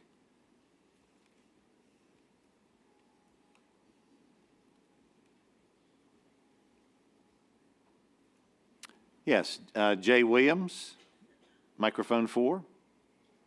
Jay Williams, clergy delegate, clergy member, excuse me, lead pastor of Union Combined Parish.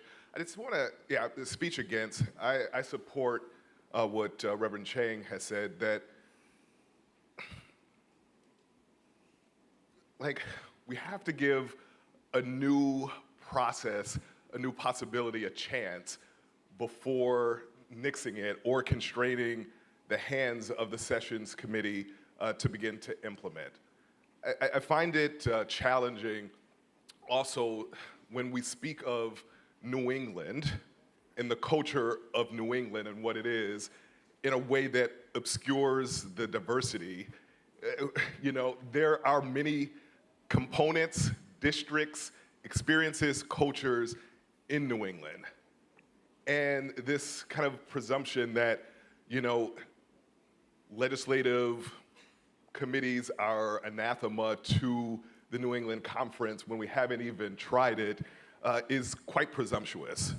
I think we're in a new age, a new season with new leadership, and we actually should be spending more of our collective time in conferencing to be revived, to learn, to experience growth together, rather than spending time on things like we did actually for the last hour that probably could have been approved on a consent calendar. And really, you know, like this, our time here is very precious. And I would like it to be figuring out where we're going for the future of the New England Conference rather than spending time, you know, pushing paper around. So I really would like to give the Sessions Committee an opportunity to do a work to implement a new process, plan for us so that when we conference, we could actually come together and confer with one another to test the spirits and then be compelled to go back to our local churches to preach the gospel of Jesus Christ that will revive us in the multiple contexts of our ministry here in the New England Conference. That's a speech against. Thank you. Sherilyn Gates, a speech for. Did not indicate a microphone, so move to the nearest one. She's online. Sorry. Sherilyn? Can you hear me? Yes. Yes. Sherilyn Gates, a retired deacon, she, her, hers. I'm speaking for primarily because I have questions. And what I'm noticing, a couple of things, is that many of us are online and grouping us in work groups, legislative groups, as suggested, putting us in 3 groups. I'm not sure, it wasn't indicated if that would include people who are in a hybrid setting. And I just feel like it was proposed, presented without a lot of information. We think this, and our idea is that, and I couldn't find out what the background was. Folks presenting seem to be those who have already attended General Conference and are used to that process, but that's a very few people compared to the representative, you know, clergy and laity. And I'd also, before we vote, like to know how many of us are actually online. Because I feel like the potential of being disenfranchised if we are not able to attend, and there are many reasons not to be in person, including financial. Yeah, so I'm going to vote. I'm promoting, I'm supporting Sean's suggestion, but mostly I'm looking for answers. Where we get more information on a process that is new to us.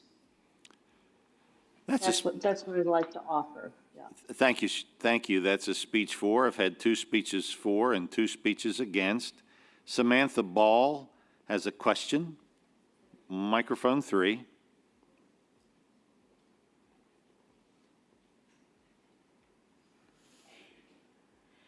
So I believe that... Tell us who you are, Samantha. Samantha Ball, she, her, hers, New England, Commonwealth East District, Quincy Community United Methodist Church, deacon. Thanks. I believe that the proposal by Sean was to have a circle process before implementing this. And then we was talking about trying out the process and then talking about it so that we had some experience. So when would this circle process actually happen?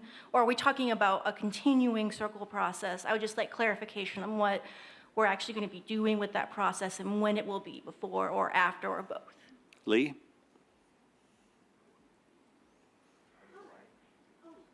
Microphone 2. Microphone 2, there I am. Hi, Lee Goodrich, she, her, hers, Sudbury United Methodist Church. So there are lots of questions about how we're going to implement this. This is why we're not implementing it this year. We really want to perfect it, and we want to take a year to do the groundwork that needs to be done in order to make it the best process that we can do. So, Charlene, your question's a great one. And that we have lots of unanswered questions too, and it's our intention to learn over this next year what the answers to those questions would be. So part of the reason that we're asking you in your survey for annual conference to make some comments about your thoughts about this process is just so that we can put some of those thoughts together. I love the idea of having some discussions beforehand, some circle process. We would be doing that, as I understood Sean's motion, in the months preceding the 2026 annual conference. So we would be prepared and have heard all of the feedback so that if this were to pass, the rules were to pass that supported the legislative sections, that we would be prepared to do that in 2026. Thank you. Sure. I've had 2 speeches for and 2 against. Is there anyone else that would like to speak?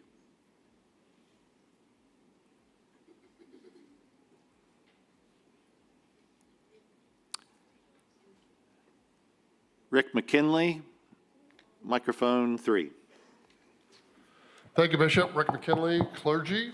I have a speech against. I just want to remind the body and maybe re-emphasize what we heard earlier from Jay Williams. The purpose of the annual conference is not simply to pass legislation. The purpose of the annual conference is to come together for holy conferencing. Some of you remember a day when annual conference included much more time to spend together in holy conferencing, in workshops, and learning. We have spent much time today going through particular motions that are simply a matter of, as we might say, pushing paper or pushing buttons that could be dealt with beforehand and quickly, so we might have more time to do the things that really lift our spirits, to celebrate us. You're kind of tight, New England. You're kind of tight. That's a speech against. There have been 3 speeches against and 2 for. I'm looking for a speech in favor.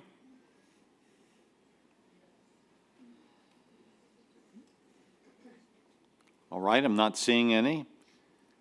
Sean, I'm going to give you the last word. I will state the motion again. The motion is I move that we charge the Sessions Committee in conjunction with the Rules Committee and a parliamentarian with delaying planning for legislative committees at annual conference until after the annual conference has fully discussed and offered a recommendation as to whether legislative committees are a good contextual fit for our conference. Sean, I'll give you the last word before we vote.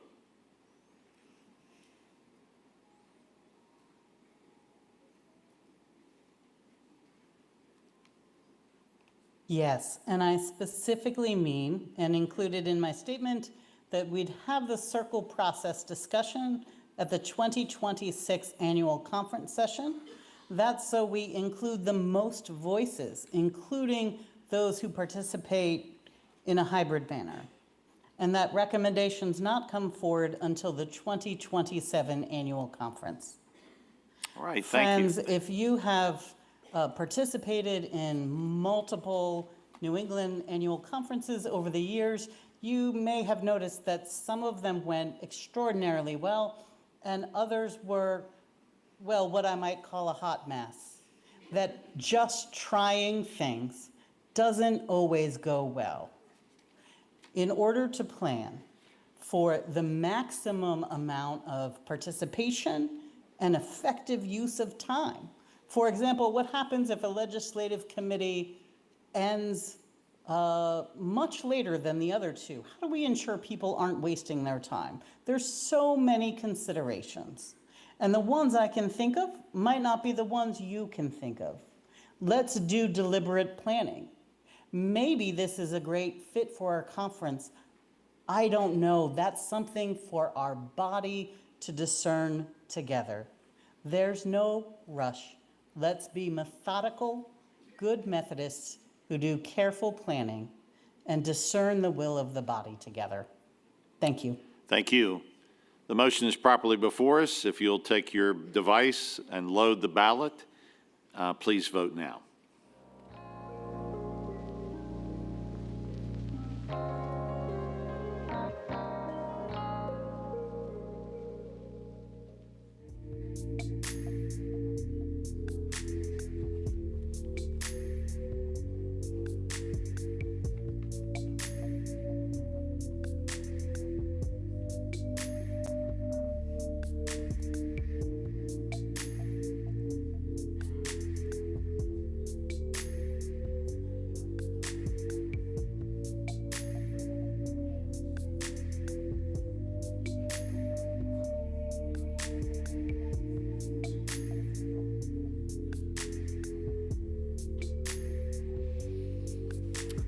close the balloting and wait for the results.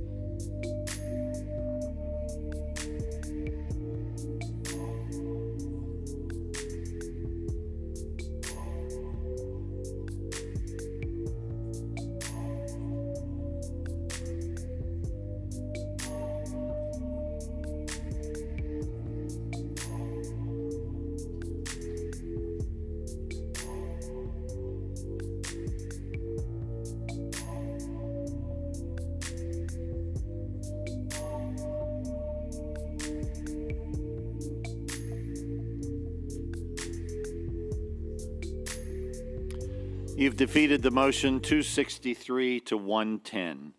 Thank you very much. Now call on our clergy sexual misconduct team to come and present several resolutions to us. Heather?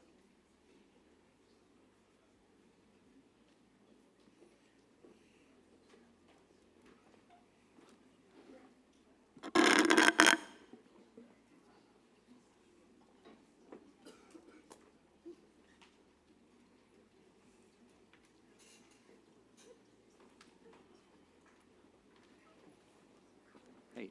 Thanks. Hi, everybody. Nice to see you. Thank you, Bishop, and hello, tired conference.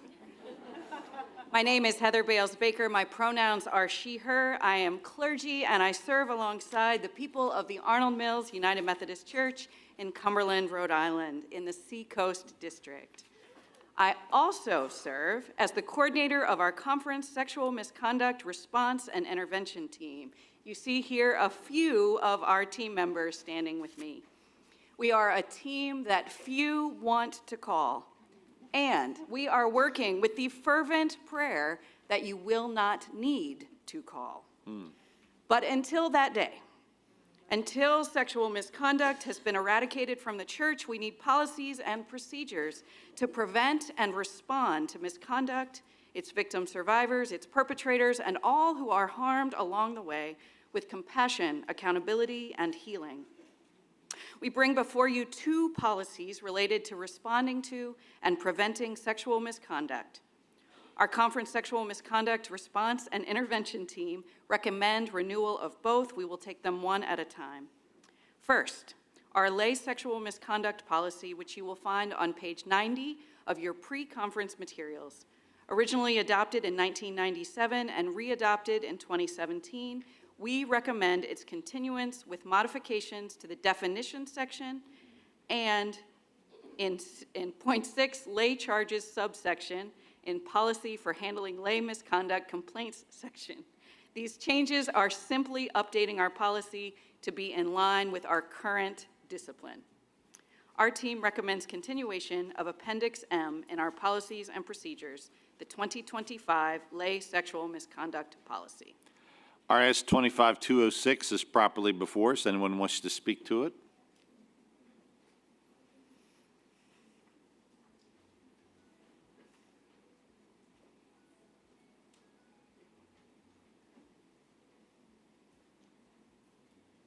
I believe you're ready to vote. If you would take your device and load your ballot, please vote now.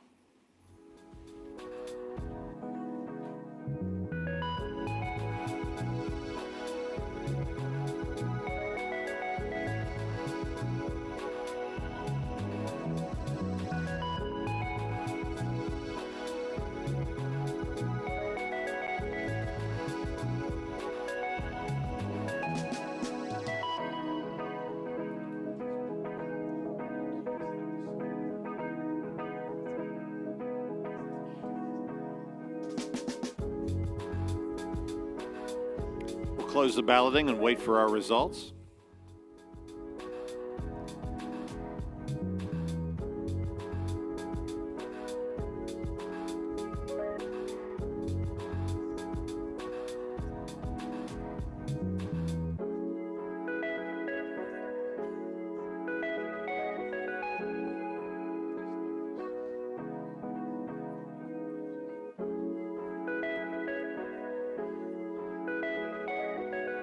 You've approved it by a vote of 346 to 3. Thank you. Heather?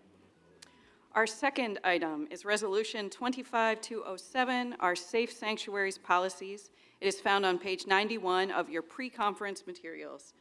This one was originally adopted in 2017, and this policy asked that each and every annual conference and local church have safe sanctuary policies, a written document stipulating and covenanting the ways that we will work to make all of our churches safer for all. Our team recommends continuation without modification. RS 25207 is properly before you on page 91. Anyone wish to speak to it?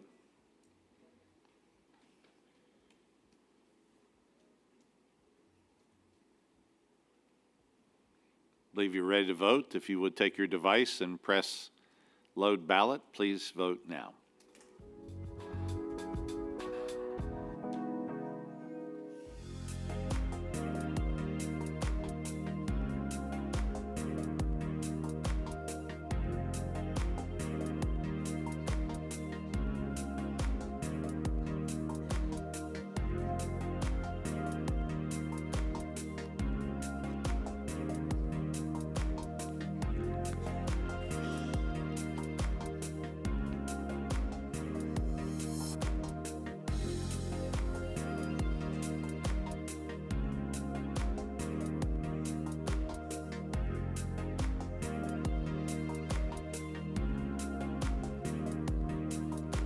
We'll close the balloting and wait for the results.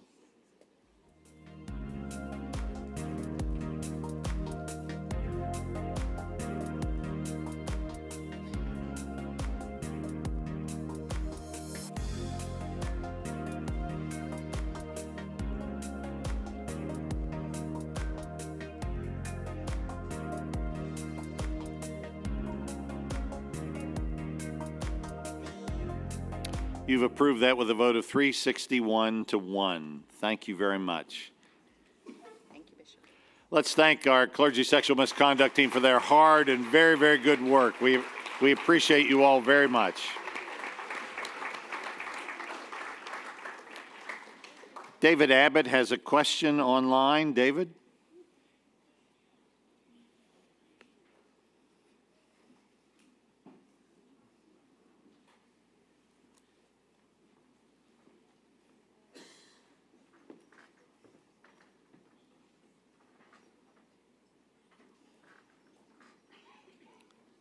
David, are you with us? Yeah, I'm here, but my question was 10 minutes ago. Oh, okay. Well, it's okay to raise it.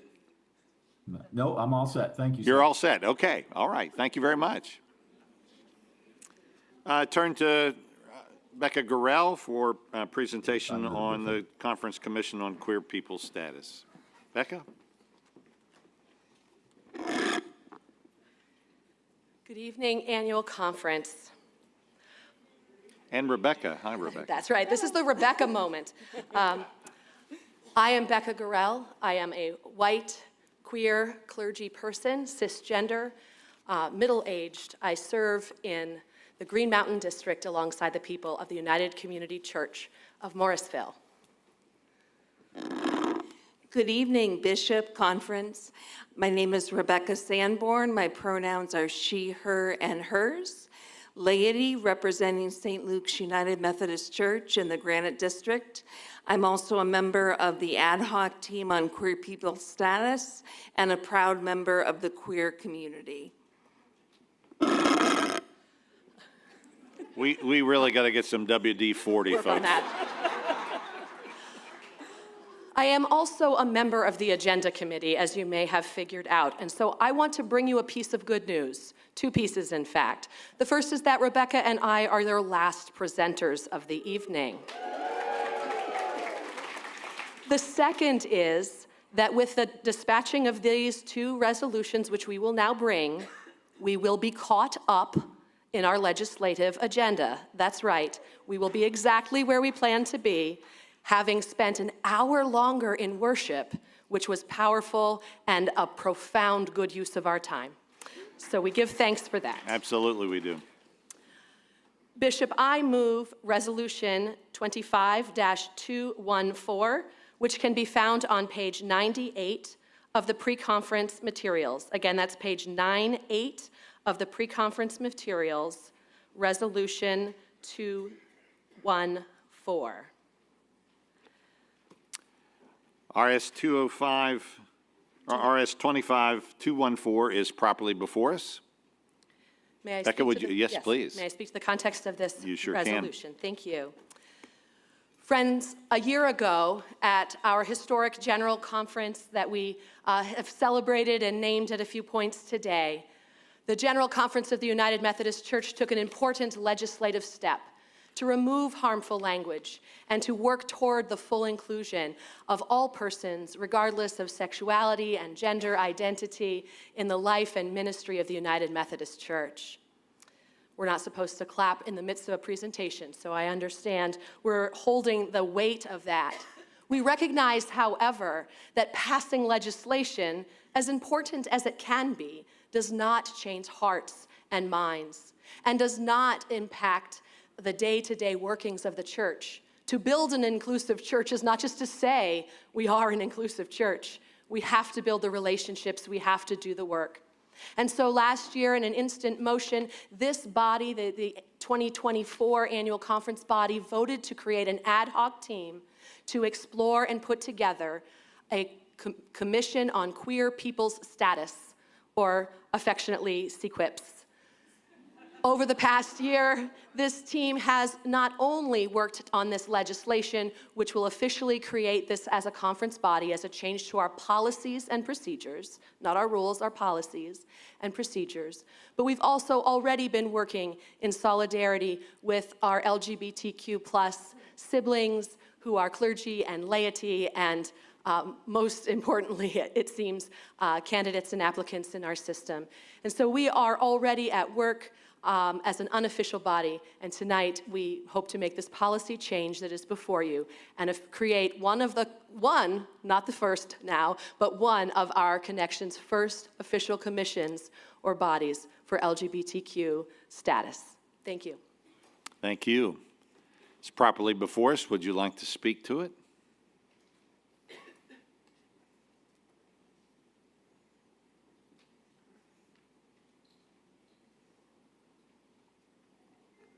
If you take your device and press load ballot, when the ballot appears, please vote now.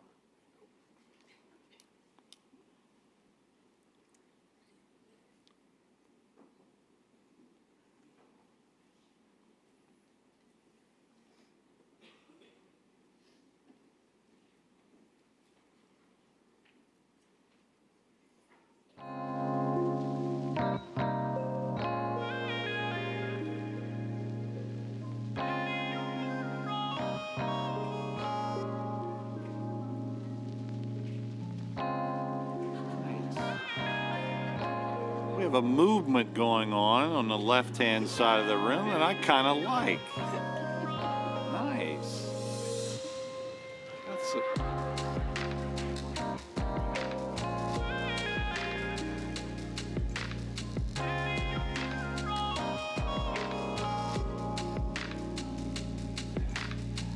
We'll close the balloting and wait for the results.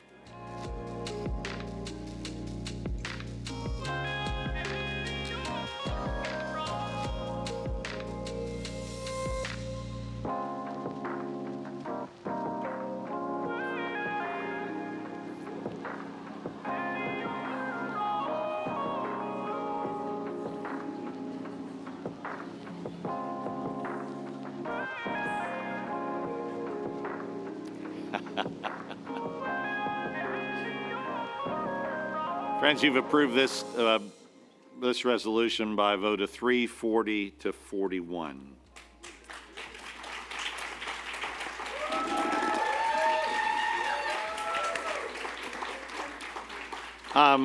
If I might, I don't normally do this. It's really not an appropriate thing for the chair to do. But I must say that Becca and I had a conversation earlier today about the fact that at General Conference last year, there was a real sense of euphoria about the church finally, after 50 years, making a change that would allow us to be fully inclusive. I have never been at a General Conference where there was such euphoria. I never thought I'd see the General Conference dancing in the aisles to the Love Train. It was quite a moment.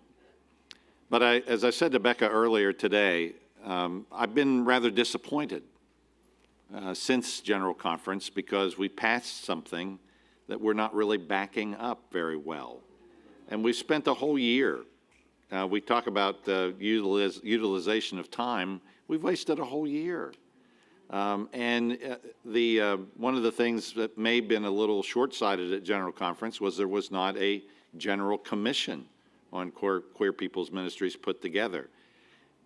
What has happened in the meantime is that a group of people have stood in the gap, and that's our annual conferences. Our annual conferences have risen to the occasion.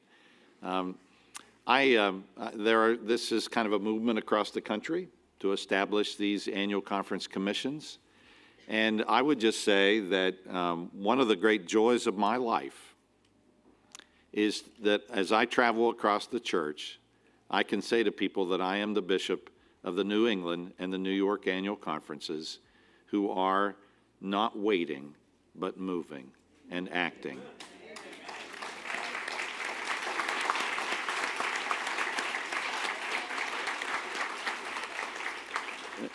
New York is fondly calls theirs squeak. What are we calling ours? Squips. Yeah, so okay, there we go. Thank you for indulging me with that. I'm very proud of you for the decision you've just made. Rebecca? Thank you, Bishop, and thank you, Conference, for the decision that you just made. So as an easy follow-up to that, I move RS 25-215, adding the queer people status as a conference area of diversity and inclusivity. So this would basically add quips to the groups which lead the conference in areas related to social justice and strengthen our efforts in a fully inclusive church and world. So it would join organizations, commissions such as CORE and COSRO, and that is on page 100 in your journal. Thank you. RS 25-215 is properly before us. Any conversation?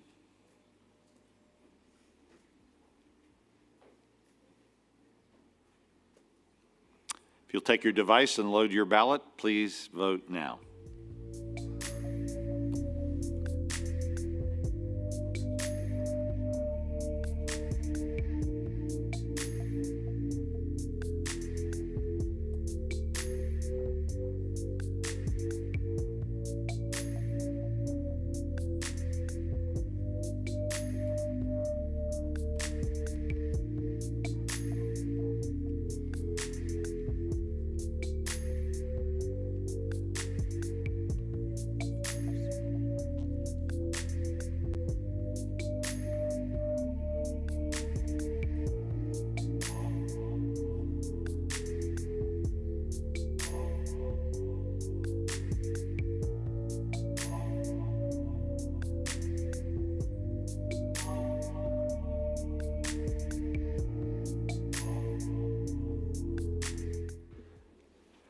We'll wait for our results to be tabulated. Close the balloting.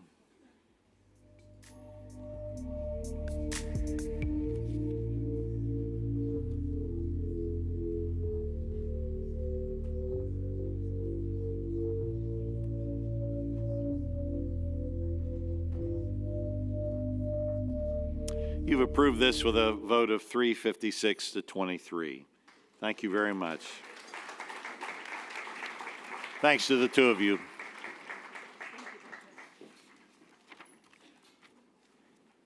It is by my phone, 9:23. My printed agenda says that I should call on Preeti to give closing announcements at 10 o'clock. So we have to wait till 10. we got some time to waste until Preeti's on the agenda. You've done great work today. We've been going like this, Julie, all like this, but we're here, and you've done really, really good work. It's been a very good day for me to be able to sit here and to work with you. Thank you for your patience with me and your grace. It has been a good feel for me today to sit in this chair, and I hope you feel the same way. I love the partnership that's emerging between us.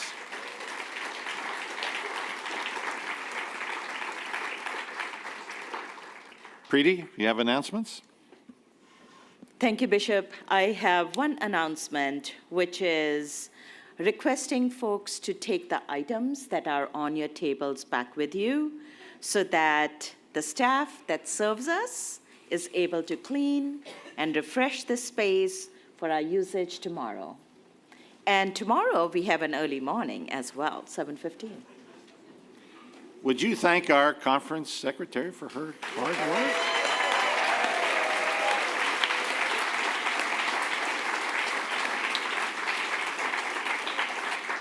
You know, I'd be really interested in hearing a motion of like secretary for life.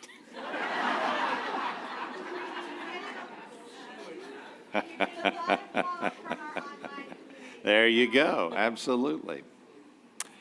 So what time are you going to be here tomorrow? No, that's a wrong answer. You're going to be here about 7:05 or 7:10 because we're going to begin at 7:15. Are you committed to being here then? All right. I look forward to seeing you. Our president of United Methodist Men, Tom Leach, is going to send us forth with a prayer for blessing for the evening. Tom? Yeah, that's fine. Let us pray. Gracious and eternal God, we come before you with hearts full of gratitude as we close this first day of our gathering. Thank you for your abiding presence that has guided us through our conversations, our discussions, and our remembrances. Today, we honored the lives of those who have gone before us, faithful servants who have shaped the church and laid and made it well.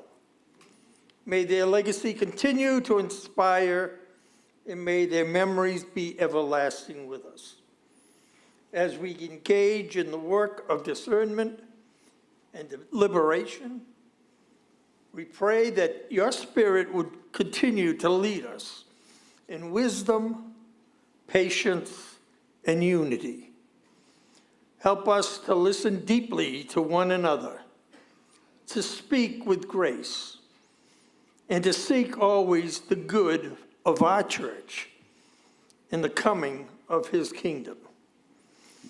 As we prepare to rest, grant us peace in body, mind, and spirit. Renew us for the work that is laid ahead of us, and keep us rooted in your love and truth. In Jesus' name we pray. Amen. Amen. We are in adjournment. Have a restful evening. See you tomorrow. 33 minutes early.